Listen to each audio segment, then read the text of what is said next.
Hello, friends. Welcome to another episode of Systematic Geekology. Welcome, geekologists. We have a juicy show for you today. Whether you're listening in your earbuds, listening to the podcast in your car, or whether you're tuning into us on YouTube, welcome. We're glad you're part of our Geeking Out today. It's also Holy Week. Hopefully, you're getting this on Maundy Thursday, Mandate Thursday, the day when Jesus said, "A command I leave you, love one another as I have loved you," and wash some feet. And then tomorrow's Good Friday. Then we have the Easter Vigil, and then we have Easter Sunday. So we're coming to you Holy Week, and this is our Easter special, Holy Week special. And man, I love what if episodes. Today is a what if episode. Today's episode is what if God sent God's only son to Krypton. That's right. We're talking soups. We're talking Kal-El. We're talking Krypton. We're talking incarnational theology, faith and science. All these things are wrapped up in this particular episode. And I love doing a what if because, man, it's just a big part of my fandom and what I like to do with theology and philosophy. And I can't do this alone. I'm going to bring on a friend. One of my favorite people to geek out with is Brandon Knight. Brandon, welcome back to Systematic Geekology. Well, thank you for having me back. And I do have to say, I love it how you, the big Marvel fan, and me, the big Batman fan, is here to talk about Superman. This is going to go great. It will. Yes, I agree.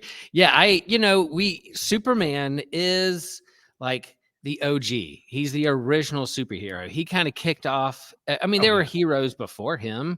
There was John Carter of Mars, who was kind of a Superman, John the Baptist preparing the way for Superman with his superpowers on Mars and leaping tall buildings, defying gravity, and doing that stuff. So they're definitely superheroes, pulp, sci-fi, and then here comes the caped superhero era with Superman. And so mad respect to Action Comics #1 and Superman. And we've talked about it in other episodes. I do like Superman. I think it's hard to write Superman these days, but a good Superman comic, good Superman movie. I love him in the cartoons, Super Friends. Like I love a good Superman story. Superman animated series was fantastic. Like I love it. So this particular what if, when it comes to what if God sent God's only son to Krypton, has a lot wrapped up in it. And this could be a 4-hour systematic theology episode, breaking down who is Jesus of Nazareth historically, Christology, incarnational theology, life on other planets, aliens, how God relates to people other than human. Oh man, there's so much here, Brandon. How are we going to contain this in an hour? How are we going to do it? I don't know. And there's going to be heresy going around, because how can we talk about something like this without fudging the lines a little bit? It's going to be, I don't know how we're going to do this in an hour, but you have crazy dogs at home who need to be taken care of. And I have a sleeping baby who will wake up at any moment. So we're going to try our best. There's producer Cooper. And then Trip, if you're listening to this, I got your dogs. I got to let outside so they don't yell at me super loud when I get home. Well, they're going to yell at me, but that's okay. It means they're happy. Whenever we're doing a what if, whenever we're doing speculative philosophy or theology or what ifing things, you can't, there's a danger of a heresy, or you could say something wrong. We're going to kind of let those go a little bit. We're going to hold the word heresy loosely in our hands because we're what ifing, and what ifing is one of my favorite things to do in comics and geekdom. What if Luke turned to the dark side? What if Anakin didn't turn to the dark side? What if the X-Men were beloved superheroes as Captain America and the Avengers? What if Superman's parents what if it was swapped, where Batman's parents lived and Superman parents died? There's a what if. One of the greatest what if stories of all time revolves around Superman, Mark Millar's Red Sun, where Superman crashes not in Kansas, Smallville, Kansas, but the middle of the Soviet Union, and becomes the hero of the USSR. So, there's a Yes. precedent for talking about what if when it comes to Superman. And, what we're doing here Hmm. today, all jokes aside, you said, we're holding the term heresy loosely. And I agree because, what we're doing here today is like the heart of liberal theology. There's this whole viewpoint out there that like liberal theologians are just a bunch of bad woke people, but at the heart of liberal theology is this mentality of what if, insert doctrinal statement here, what if this instead of that, and exploring it that way. And we're here to have fun. No one's going to hell if over this one. So maybe the Right. Batman swap, but the this Yeah. idea of Superman or Jesus coming to Krypton, I think there's a lot of different angles we could come at Yeah. this. Yeah. You're right. And yeah, there's a thought there. Yeah. The what if, like, yeah, what if Superman, what a good recommendation. Please read that. If you haven't read what if, Superman Red Sun by Mark Millar, is so good. And it's a great what if of what happened to Superman. But then we also do it with Jesus too. Like, what if Jesus was born not in Nazareth in like 3 AD or 3 BC or whenever they date it. But what if Jesus was born in 2020? So right, and all the stuff that was going on, so then you start to think about, and what that helps you with is work out some problems of thinking through some big questions in a different way. As you would go work out, you don't want to work the same muscles all the time. You want to have a well-balanced workout, work different. Don't skip leg day, people. And so what if is leg day? What if episodes are leg day? And people voted for this. So if you're engaging with us on social media, go and follow us. And if you have a good what if idea, we do these, whether it's around Harry Potter or Star Wars or comics and things like this. Then yeah, we get your advice so that we'll hop into this episode and talk about these things. So let us know how we did, and if there's an what if episode you want to do. So yeah, that's what if. All right, so I think we have to start a little bit where we're diving into this episode. Here we go, Brandon. What do you know about Krypton? What is some of Krypton's history? I mean, Superman's origin story is one of the most well-known, done over and over again origin stories. All right. So you have Krypton, who's on the planet, is about to be destroyed, explode, the inner core. You have Kal-El's dad, Jor-El, the scientist, warning the science council and the people of the planet that their planet is dying, and they don't listen to him because they think it's false news. And so he sends his baby off in a rocket to Earth. Man, a planet dying and people trying to cover that information or not believing. Yeah, it relates, A little bit. but a little bit. So yeah, we know. What else do you know about Krypton and its sun, SUN, not SON? That we'll talk about that later, but SUN and all that kind of stuff. What are some knowledge there you got? Well, what's interesting about Superman is that, like all origin stories, it usually centers around that one part where baby Superman's placed in the rocket and shot off to Earth. Oftentimes we even skip the part about like Crypto, the super dog, or Kara, is that her name? Supergirl, who is also sent off, was supposed to be the John the Baptist in a sense of meeting Superman there on Earth and raising Kal-El, but shenanigans ensue and she lands much later on when Kal-El is much older. But it what you see, depending on, my biggest exposure with Superman is the movie. So in like one version, you go back to the I lost his name, Christopher Reeve's version from the 70s and 80s. Krypton, it's that typical view that people had of like advanced civilizations where everything is bright and shiny and everyone's wearing the same matching outfits. At some point, if you're in a utopian society that's like perfect and technologically advanced, everyone stops wearing unique clothing and we all just wear the same red jumpsuit apparatus, I guess. I don't know. But silver shiny stuff. Yeah. Silver Marlon shiny Brando stuff. style. Marlon Right. Brando stuff. Yeah. Right. As opposed to you look at the Henry Cavill, Zack Snyder Man of Steel movie, Right. Krypton is kind of like this, like it's still an advanced civilization, but it's very like I don't know if rural is the right word as well, but like, Mm. what is it? Who is it? It's Russell Crowe is playing Jor-El in that one, and everyone's not wearing the same matching outfits. It's like, you telling me shush? Keep going. Okay. Oh, I gotcha. I was like, what am I spoiling? This movie is like 10 years old or more. Don't spoil it, Brandon. Don't spoil it. Don't We need spoil to go the see um so it. yeah. So yeah, I don't know how far back we actually do have of Superman's home planet of Krypton, because a lot of times what I've seen is the very ending when it gets destroyed. Depending on which version you go with, it looks like Zod may be a part of the big cover up of what's actually going on in Krypton. I think Brainiac plays a role in this as well. But yeah, it's a very advanced civilization in either version.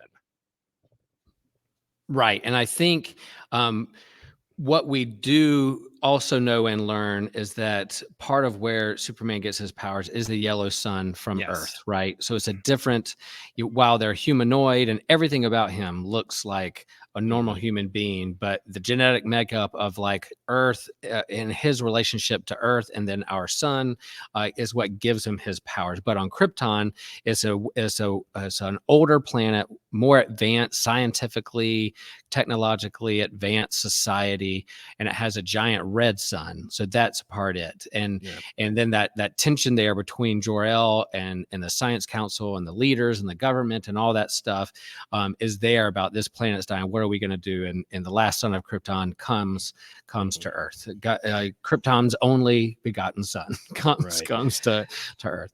And when you get to Superman on Earth and growing up, Clark Kent stuff, like you said, the yellow sun is a big factor in this story, including like there's these stories where Superman's drained or needs to get supercharged and he flies into the yellow sun to get like Right. super powered up. And Mhm. then there's unique weaknesses within that are all pseudoscience, but it makes sense if you stop thinking about it. So you have like lead is a big like thing that keeps Superman's abilities from working because it usually blocks out the sun. The Yeah.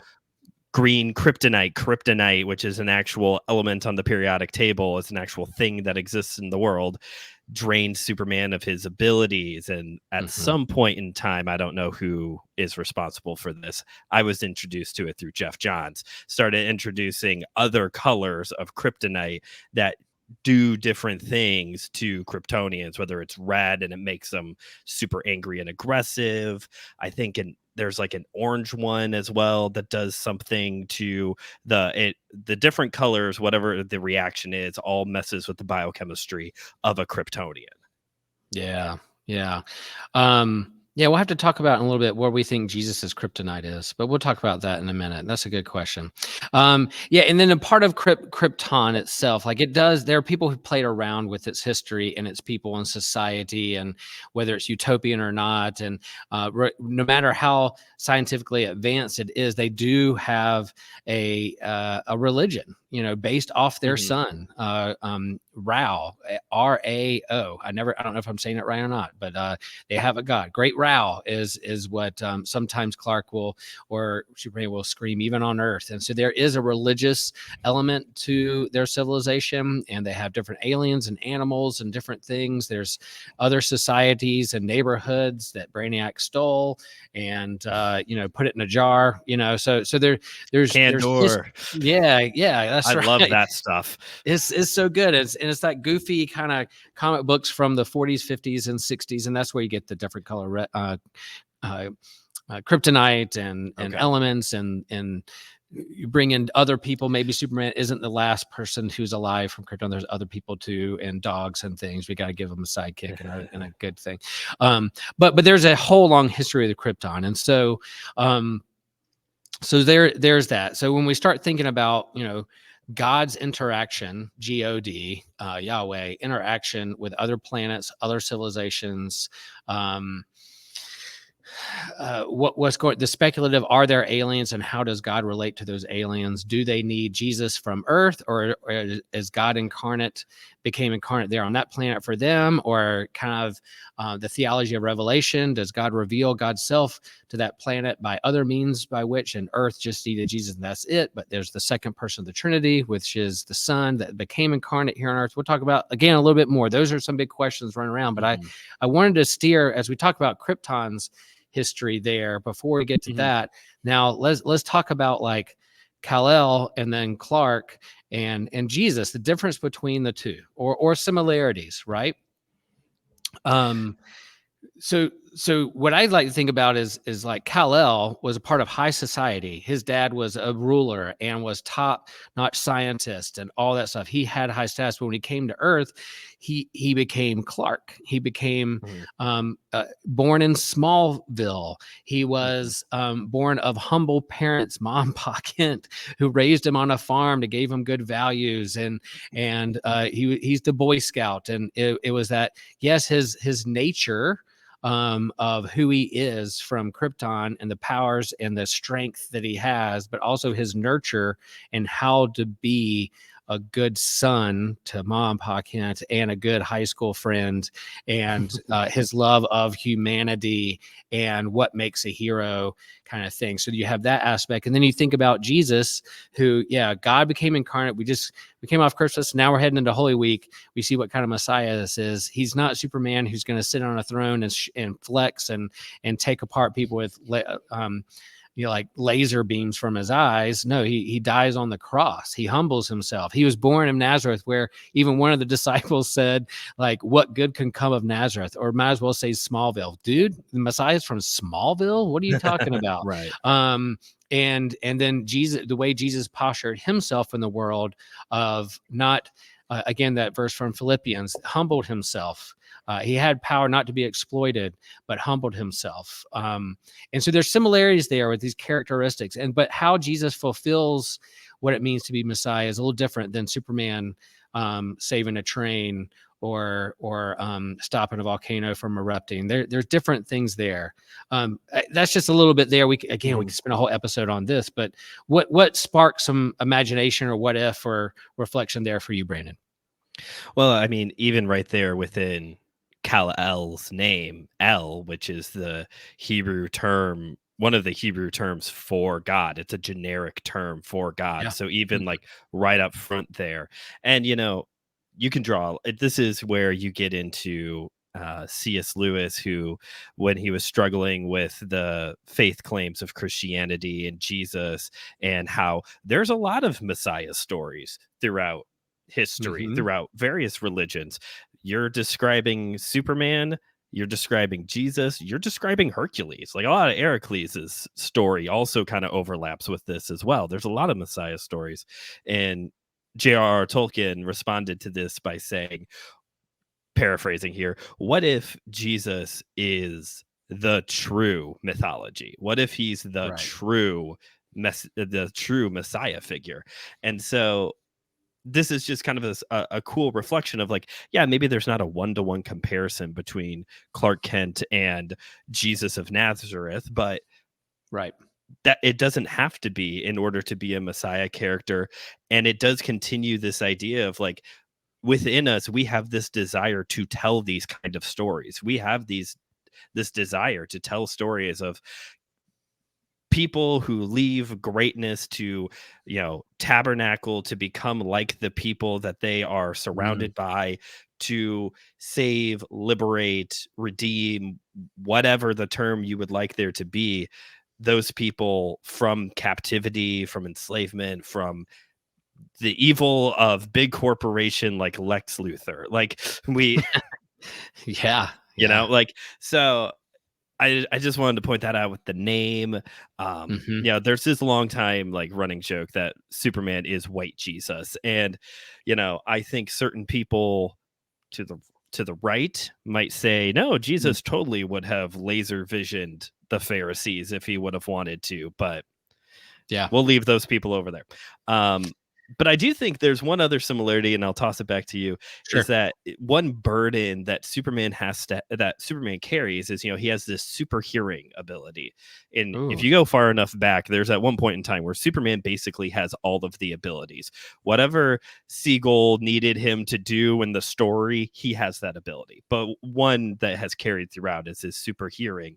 And so he can basically hear all of the time everybody who's in distress within a Right. very large, space.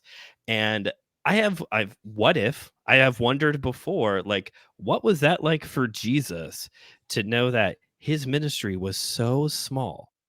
He only covered a very small space within Mm. Galilee, Israel, and just to know, like, the entire globe is there, but he is called to to follow. He is called to follow the Father's will in this very specific time, in this very specific place. Like, I sometimes I wonder, like, was there a burden on Jesus? Obviously, God's heart is for the whole nations. That's the birth Ooh. of the church, right? Mhm, But, mhm. like, do you think Jesus ever was like, but I want to go here? Like, but what about these people over here? Just a thought. Yeah. Yeah, I love that. Yeah, we'll talk a little bit about incarnational. We can hop there a little bit now. Incarnational theology of that we have this particular, like, the Son of God, the second person Trinity is eternal, right? Mhm. But yet Jesus of Nazareth is a particular person in history who is fully human. So yeah, he's not half human, half God. Right. Did Jesus wrestle with his identity? What did he know? What did he not know? His human side, his God side, like that. That's again. Um, that speculation, what if, what do we know, what do we don't, but that what we believe, 100% God, 100% man, but he's also a particular person in a particular Mhm. time in history in Nazareth, in Galilee, who did ministry and was small, who went small, Mhm. and started small, and then it grew from there. So yeah, I think that is a very, very good point. And another thing with like Clark or the creation of Superman is that I don't yeah, he is definitely written often as a Christ figure, of course. And even Mhm. in what was it, which movie was it where they remade the Superman movie, and it's the one before Man of Steel where Oh, Superman Returns. yeah, he literally reached out his arms like a Yeah. cruciform form and floating in space. I mean, it's like, okay, how on the nose? But these two Jewish men, two Jewish teenagers that Mhm. created Superman, uh, were Jews, and so they were Mhm. also thinking of their identity as Jews, and I also think of Superman as like a Moses figure, Mm. baby put in a basket and sent Yeah. off to safety, and then called to liberate people from empire and from evil and from villains. And so I often think of him more as a Moses figure rather than a Christ figure. Superman died in the comics. Spoiler, yeah, from the 90s. Right. But Right. he came back. He rose again. But he's not sacrificing his body or life for others as Christ did on the cross. He's more of that baby in the baby basket sitting down the spaceways of the Nile to Right. safety to liberate people from their doom. And that's kind of the mindset that I like to think of him as. And Jesus was Jewish too, so there you go. Mm. They shared the same liberation theology of the Passover, the God of liberation. So Mhm. I think that's important to think about now too. All right, so now before we get to like what would God's only Son look like on Krypton, whether it be, we got to think about this Bible verse, the most well-known Bible verse in the world, John 3:16. For God so loved the world. But guess what? The Greek word is cosmos, and it's literally means all of created existence. For God so loved all of created existence. Now, those who wrote this Bible verse at a particular time didn't know there was billions of stars and planets revolving around them, and the possibility of life on other planets. They only were concerned with their dome and their land and their neighborhood, and so their world was just who was in their algorithm of the days, their neighbors. So but now we know. Now I think it is great that you have this word that means cosmos, for God so loved the universe, the entire universe. So as we start, as we look at the telescopes, as we look at the James Webb Telescope, as we see Hubble images from space, it is a large, huge universe that we are part of. And so, yeah, I geek out on faith and science, not either or, faith and science. Faith helps us understand deep questions of existential questions of existence and meaning and all those things. But science also shares with us how the world operates, how the universe operates, where we came from, and perhaps where we're going. And there's some good philosophical and theological questions all around those too. But when you think about for God so loved the cosmos, I think we can extend beyond Earth. What if there is conscious life out there in the world? And would that make a difference to our theology and how we understand God and how we understand Jesus, the incarnation? Brandon, you're out of seminary. Sure. Answer that question in 2 sentences. Go. Just kidding. You can reflect more. I don't know if I could do 2 sentences, but I think even if there isn't intelligent life beyond our planet, God's love for the cosmos does indicate that in the final redemption, when everything is glorified, that will include everything beyond our planet as well. So who knows what the rest of the galaxies and the known and the universe will look like, and could be different after the final redemption, where everything is put back into that perfect garden state like it all started in. Right. And as for like, if there is anything intelligent out there, like, I don't know how this would work, and I need more than 2 sentences, but that would tell me that God would care about them as well by way of redemption. That could turn into a universalist approach of like, okay, I saved humanity and now boom, everything else is good. I think it's one of the books in C.S. Lewis's sci-fi trilogy that deals with Jesus going to a different planet to be their Messiah. I forget. It's not Paralandra. It's one of the other ones. I can't remember which one now. That Hideous Strength. It might be that one. So it could be something like that where Jesus, tabernacles in a different way. That's what happened in Narnia. It's, Aslan is different. He's not Jesus of Nazareth in Narnia. But I think if God so loved the cosmos, think something's going to have to get redeemed. I don't know how, but if there are Kryptonians out there, they will be saved.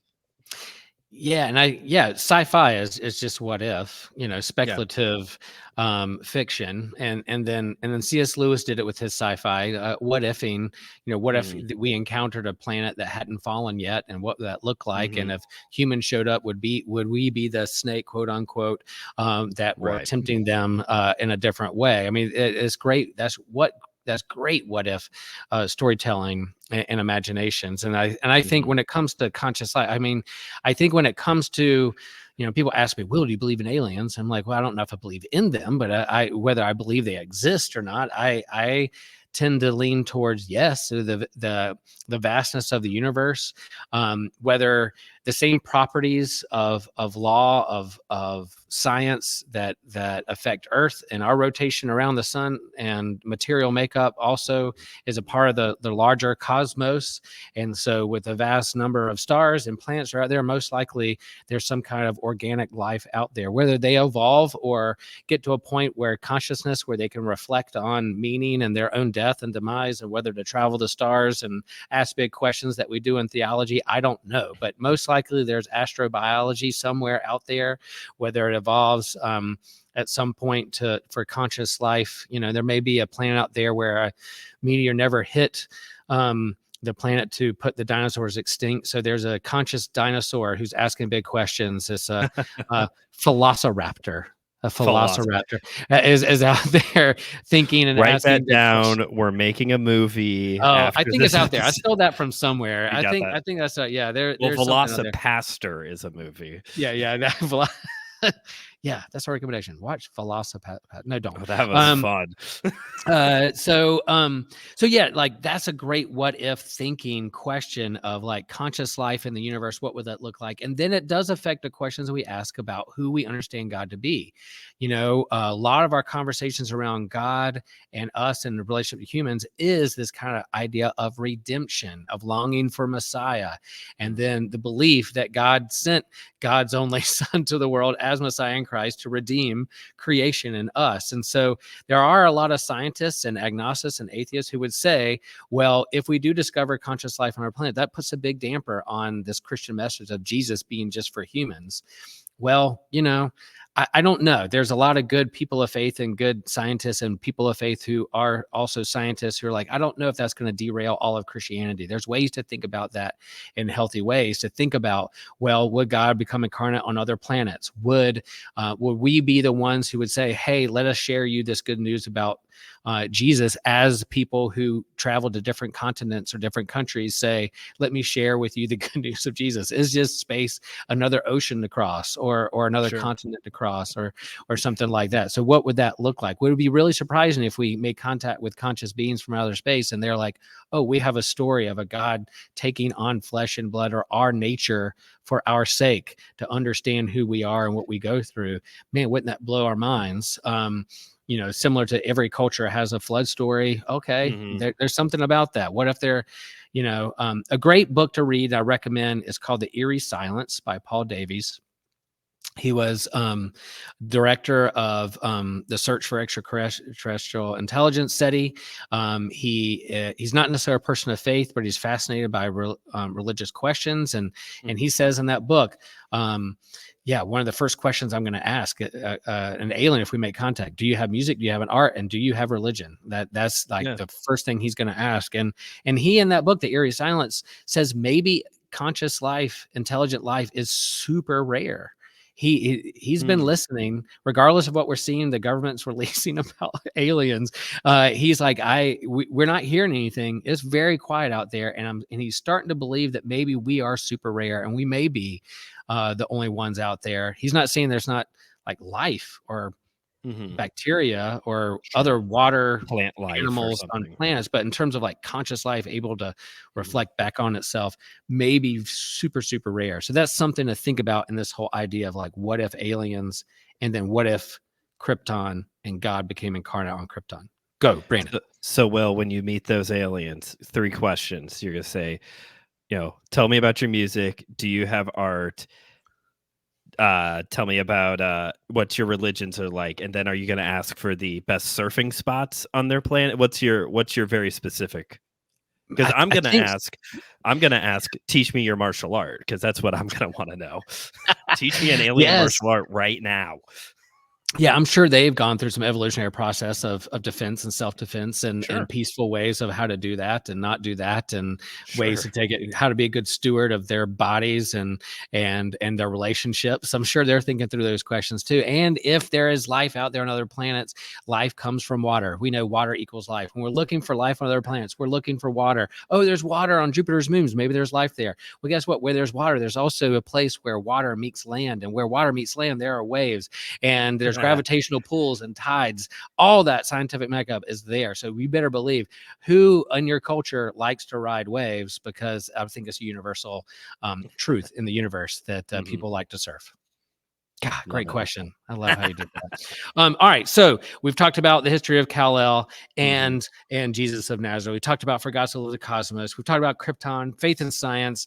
Krypton is a faith and science, or just like a scientifically advanced society. But let's go a little bit, before we put God on Krypton in Kryptonian flesh and blood and bones. Let's talk, what does it mean to be incarnate? Like this incarnational theology. Yeah, again, in a whole nother episode, there's entire classes, systematic theology 101, that talk about incarnational theology. We're not going to solve it all here, but look it up. Find some good authors out there. There's good stuff. But like the meaning to become flesh, carne, that's the word.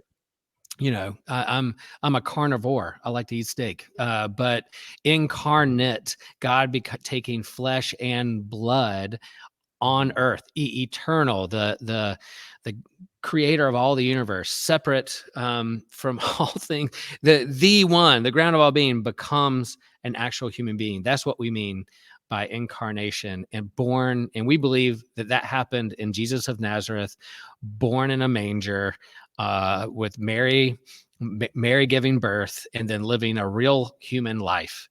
So that's what we kind of mean by incarnational theology, and Jesus taking on our nature and our lot for our sake. Brandon, what am I missing there? There's so much there. The creed's talking about it. Thick books are about it, but what am I missing there? Yeah, so this idea comes from, I believe it's John 1:14 is the verse where it says that Jesus, the Greek word there is tabernacled, or the Hebrew word there is tabernacled, which goes back to the Old Testament, where before they built the temple, Solomon built the temple, before David brought the Ark of the Covenant back to Jerusalem, before all of that, while they are wandering the wilderness, God told the people of Israel, hey, I want you to build this super tent. That's basically all it was. It was a really big, very beautiful tent. It's not just like, here's some, fabric. Like, this thing was beautiful. You can go, it's near the end of the book of Exodus. God gives his instruction of how he wants this thing built, and then the Holy Spirit comes upon the builders so that way they can build it and make it that beautiful and that ornate. That's like how significant this was. And this was where God's presence was to be. It was this tent where God's presence could be, and they could bring their sacrifices. So you fast forward, thousands of years later, to Jesus, who does this same thing of taking on flesh and blood. You can think of it as like a tent in a way, to God taking on this human form to be like us. It is God's way of meeting his people where they are at. And as Christians, we hopefully carry this same mentality of being in our communities, being among people, taking on maybe not the appearance of people of the world, but being in the world and ministering to them, and being in our neighborhoods, caring about our community, caring about people. Like, this is more of the doctrine of like getting out, discipleship, doing the things that Jesus has called us to do.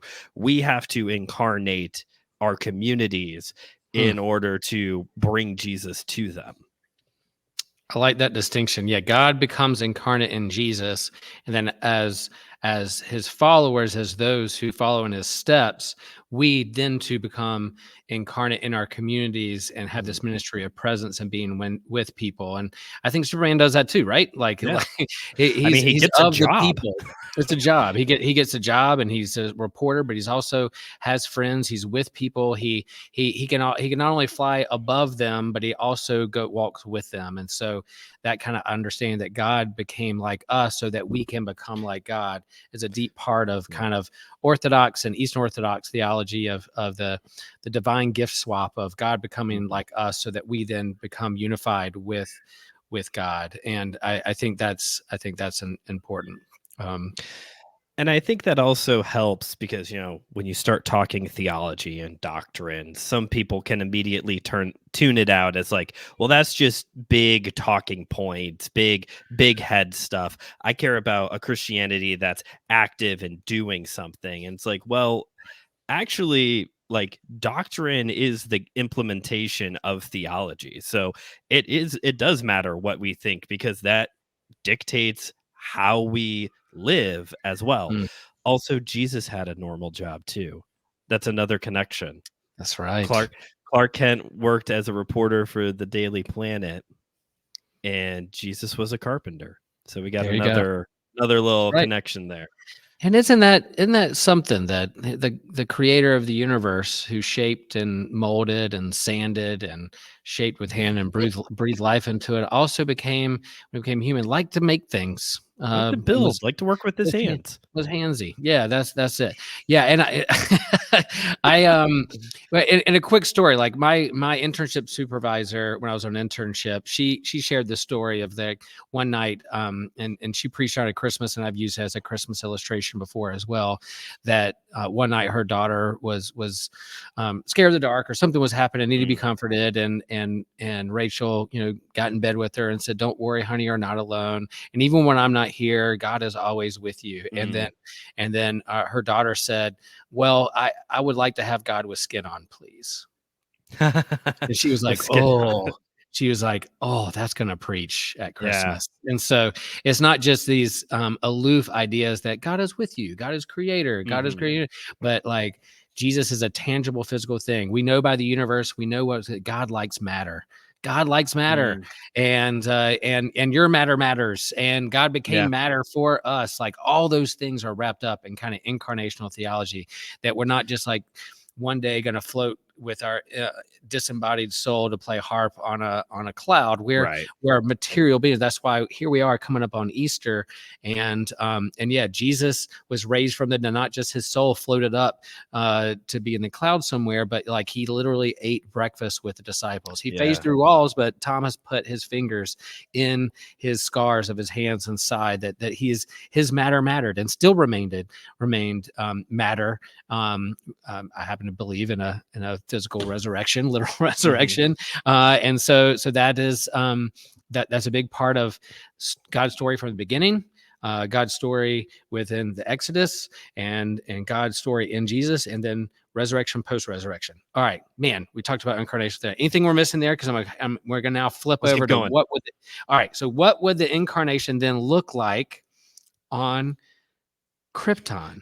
And I think it matters. Like, would this? It doesn't have to be named Jesus. It doesn't have to be Jesus of Nazareth. It has to be. I think it has to be. What if God has to go and be a Kryptonian with maybe L at the end of his name? Maybe that's too on the nose for Hebrew. I don't know. Maybe what would this incarnate God be named? What town would this person be? Would it be a male? Would it be a female? Would it be would it be at the high scientific age of before the death of the whole planet, or would it be like 2,000 years before Kal-El is born? Like where? I'm all these questions are in my mind. What is the place? What is the time? Where is God born and put flesh on, Kryptonian flesh on, for the sake of Krypton? Well, one thing I think one easy step that we can start with is the fact that Superman lands on Earth and like nobody notices a difference in his appearance, right? Right. The Kryptonians apparently look a lot like humans. They're humanoid. Looks a lot like American humans. They're humanoids. So he's finally, all of these white Jesus pictures are going to be somewhat more accurate, because apparently that's kind of how they look like on Krypton as well. So the soft blue eyes, and I'm assuming no robe with the blue or red sash. That maybe not that. Maybe that's that. I would say, just trying to do like parallels here between like the story of Jesus, how it's shown in Narnia, and then with Krypton. I'm gonna assume Jesus of Krypton is coming during the pre-scientific age. Okay, I like that. I'm gonna put that one out there. Yep. Not because science isn't important, just listen to what we just talked about like 20 minutes ago. But I think there's a purpose behind the fact that God sent his son prior to technological advancement to advancement like we have now. They had advanced technology for their day, obviously, but they didn't even have a printing press. So I do think that there is and it's similar in Narnia, where you have this like fantasy world, this medieval kind of society. So I think there's a purpose behind that. So I'm going to go pre-scientific, going to look kind of white. What would you add in? I like that too. Like, I think there's a reason, a providential reason that God chose to be born at the particular time and context and place. Now, there is that prophecy. It comes out of the Hebrews, out of the Jews, as a blessing for all nations. There's a reason this particular religion house or the context of where God was born into, like that kind of belief in terms of God becoming flesh, and then underneath kind of a Roman Empire rule, oppression, the death that Jesus died is important. We won't get into like all the atonement theories, but the fact that like the solidarity with the human condition of death, and then here I am going to preach my Easter sermon, like that Easter is God's confirmation that death will not have the final word, that love wins, God wins, right? And so there's that kind of confirmation, rather than like, oh, Jesus had a blood debt to do, and God really likes blood, and Jesus had to die so that we could. I like this idea that God showed solidarity with the human condition and won't let death have the final word. So that's my funeral sermons. There's my Easter sermons that happens. So I think with a planet, and our planet could explode at some point. The scientists or die. Scientists are trying to say. Thanks, I don't know Will, for that cheerful thought. I know those accident. Hey, happy Easter, everybody. Maybe our planet's gonna die. But yeah, are we gonna send a one single human being to another planet at some point? And a dog. And and their cousin who's a little bit older, yeah. Is there a phantom zone where there's a prisoner who will get loose and try to take over that planet? Yeah. but I like the idea of him being pre-scientific age, that this legend or religious text being passed down on, to place their faith in, that like, and then maybe a second coming or redemption of all things is a part of that theology, mythology, philosophy of Krypton. Okay, I think you're gonna like this one, but I need you to science check me for a second. Fact check me. A red sun is a dying star, correct? Yeah, a red dwarf sun is a dying sun. But when I was reading up on Krypton, they were saying it was a giant red one. It's larger than our sun. Everything that Krypton is like bigger, more scientifically advanced, bigger sun than ours is like bigger and better than Earth, other than we still exist. It's other the than Texas. It's the Texas of space.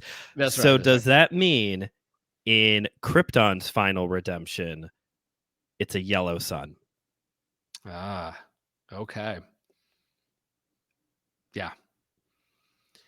That would be, and then everyone on Krypton would be restored to their, I guess, superpowered life, I guess. Yeah, because they didn't have powers there. They were science, right. But it's the thing. But if they're, there's this kind of redemption of their planet not dying, but also their sun that gives a new kind of life. We're playing around with SON, SUN, red sun, yellow sun. Now we got like Sith and like yellow lightsabers. We're going to go down that. I had to put in a Star Wars reference at some point. Of course. Yeah. Shocking you've made it this long. I know. We're almost done. Krypton died of a Sith son. That's exactly what happened. But yeah, I think that goes into play. Like this, definitely their cosmology would have to, and their understanding of cosmology and their sun and their material world is, I think matters with who this savior Messiah is going to be when God becomes incarnate on Krypton. I like the idea of pre-scientific and then perhaps coming back, or is this does Krypton, do the cultures there, do they kill the incarnate God or Kryptonian Messiah? Do they try to snuff him out because he was threatening their ways, and then does he rise again, or she? It could be a girl. What if it's a female? What if this Kryptonian incarnate is female? We could do that. Jesus was male, but on this particular planet, it could be a female. So is the science people who are kind of like also the leaders of Krypton, are they the Pharisees? What if they were the Pharisees? And that is because that's a big part of Jesus' story as well, is he spoke out against the the religious elite. So who are the religious elite on Krypton? These, or the Row, whatever it was. So I need somebody to talk about me with that. Please pronounce this the right that's way. another good one too, because that's a sun god, right? Sun. Yeah. So like they added another letter from the Egyptian god Ra. Like that's the only difference there. That's right. Yeah, and do they believe that this is Ra incarnate rather than Yahweh? That's another thing. Is this Ra incarnate and it's connected with the Son, SUN, and that kind of thing? Yeah, I think someone who claims to be Messiah incarnate and then God is incarnate, then they're going to butt up against the systems and the religious systems that aren't doing things the way God intends them to be, whether they're oppressing or whether they are don't have things right. Or I even Jesus was a Pharisee. Jesus was a rabbi, so that's why he fought with them a lot, because he took it personal, because as his family, you can fight with your family harder than you can fight with anybody else, because you're closer to them. And so Jesus had some family fights, and so I think their story is going to be, it doesn't have to mirror exactly Jesus, but they're going to teach in ways that they understand Kryptonian life and culture to be. There might be a parable of instead of the sower, it might be the parable of the red sun or something, or something like that, that has to do with that, what people understand. And then eventually redemption, whether redemption happens after the planet explodes and there's a new creation, or before. Maybe there's a way that there's this, if God becomes incarnate on Krypton and their message helps save the planet, maybe there's some incarnate believing people on Krypton that help Jor-El save the planet. Like maybe there's some Christians out there today who can help save our planet and believe in climate change and want to help the planet. Maybe we can help our scientists and work together. And that's what I would want to believe, that Krypton goes down that road, that the planet doesn't explode because some good believing and incarnate Messiah named Jessel.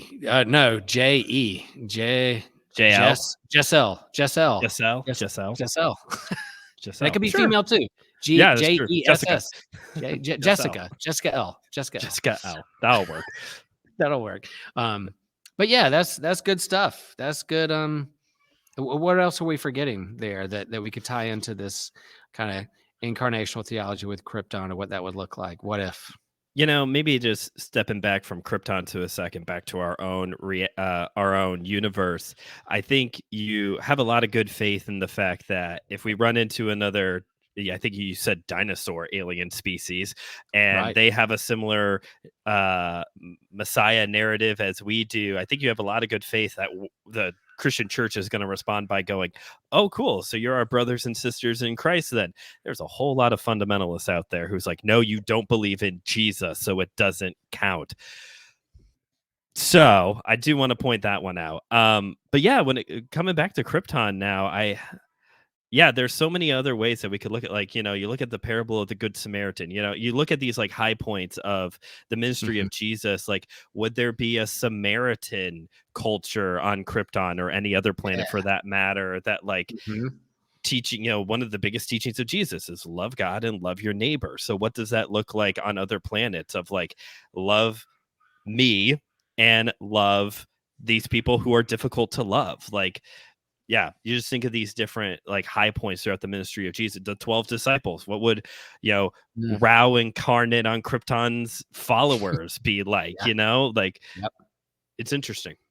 Yeah, I love that. And then, you talk about the high points and how Jesus postured himself, and we say that's God's nature too. So I think that's universal. It doesn't have to be, a Jewish rabbi in first century Palestine that hops over to Krypton, but incarnate with Krypton, but that nature of who God is, that's that we see revealed in Jesus will also be seen in this Messiah on Krypton. So how they posture themselves of welcoming the weak, healing those who are sick, those longing for redemption and liberation, and then this particular person will bend down and wash people's feet, or whatever a symbol of humility is in that culture and time, and dying for Kryptonians to say,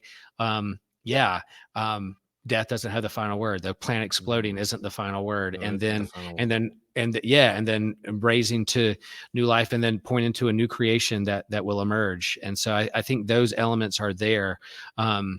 That would be there too. So as we think about Holy Week and the great 3 days of Monday, Thursday, Good Friday, and Easter, I think that would be tied into this particular Messiah's on Krypton's life and posture too, because that's that universal idea of who God is, along with universal idea of math and gravity and light and speed of light. Those equations don't change on Mars as they would here. And same way with God doesn't change on another planet. I think that's interesting to think about. One more science, and then we should probably start. You might want to wrap this up. Good news for you, Lutheran. You brought up the water statement earlier. So baptism's probably on the table. Some form of baptism may be on the table here. Also, communion probably there.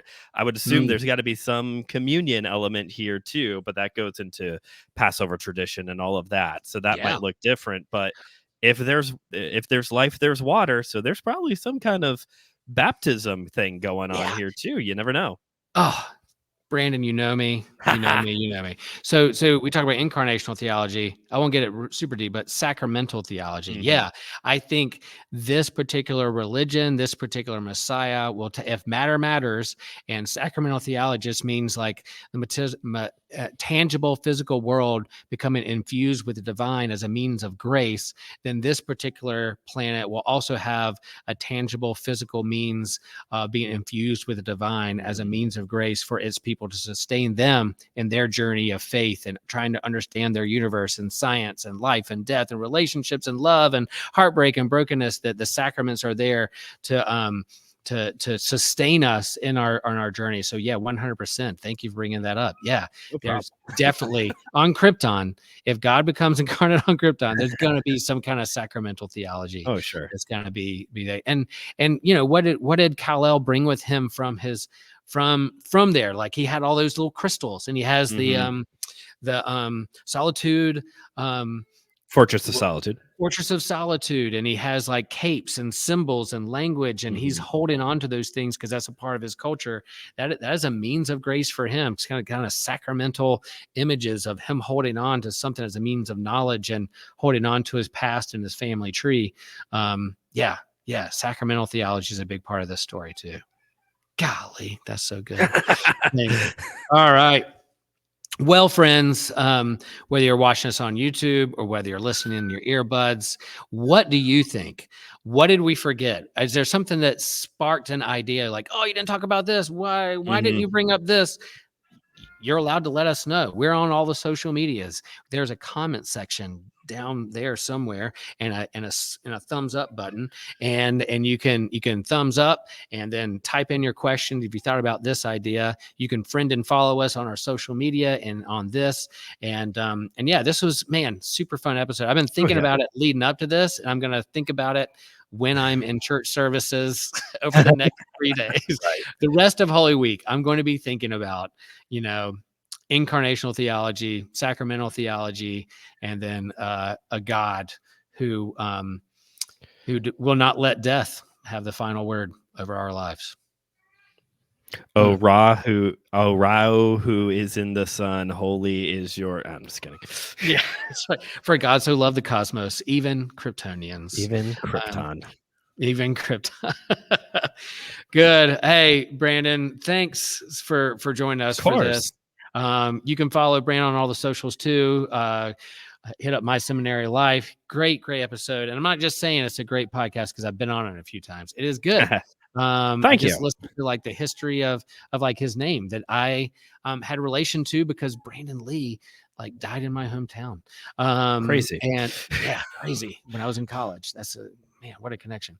But we hope you have a holy, holy week. We hope that you hear anew the good news of God's life and death and resurrection for you in the person of Jesus. And then wherever you are in your journey or wilderness of life and faith, know that you are loved. You don't have to understand it all. You don't have to have everything in perfect order, because Jesus didn't ask for your permission to die for you, or you didn't have to have all the right answers for him to die for you. He did it anyway before you even knew all that or understood all that. So, man, I'm going to get off my Easter sermon right now and just say, thanks, everyone. Remember always to share the faith and share the geek.